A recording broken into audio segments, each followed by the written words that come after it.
Hi friends, నేను మీ Madhavi Suresh. Welcome to my channel. ఈరోజు నేను బ్రేక్ఫాస్ట్ రెసిపీ చేస్తున్నానండి. దానికోసం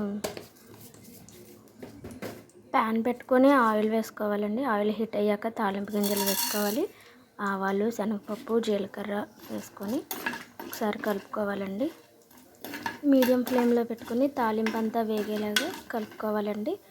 ఇందులో కొన్ని 1 ఇంచ్ అల్లం చిన్న చిన్న ముక్కలుగా కట్ చేసుకున్న అల్లం ముక్కలు, 6-7 పచ్చిమిర్చి ముక్కలండి, కొంచెం కరివేపాకు, 2 రెప్పల కరివేపాకు వేసుకొని కలుపుకోవాలండి. చక్కగా వేగాలండి. లో ఫ్లేమ్లో పెట్టండి. ఇవాళ ఒకసారి కలుపుకున్నాక ఉల్లిపాయ ముక్కలు, క్యారెట్ ముక్కలు వేసుకోవాలి. బ్రేక్ఫాస్ట్ ఏం చేస్తున్నానా అనుకుంటున్నారా? బయట వర్షంగా ఉంది కదండి, ఉప్మా చేస్తున్నా. షుగర్ పేషెంట్స్, వెయిట్ లాస్ కోసం ట్రై చేసేవాళ్ళు ఈ ఉప్మా ట్రై చేయొచ్చండి. ఉల్లిపాయలు, క్యారెట్ వేసుకొని అట్లా ఒకసారి కలుపుకోవాలండి. మాడిపోకుండా జాగ్రత్తగా కలుపుకోవాలండి.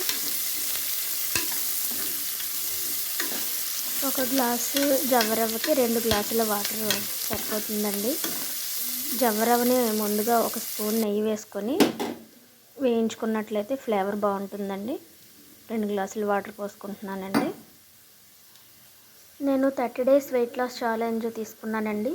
ఆల్రెడీ 20 డేస్ పూర్తయింది. 20 డేస్లో నేను 2 kgs వెయిట్ లాస్ అయ్యాను. మీరు కూడా నాతో పాటు వెయిట్ లాస్ ఛాలెంజ్లో పార్టిసిపేట్ చేయాలనుకుంటే కింద కామెంట్ చేయండి.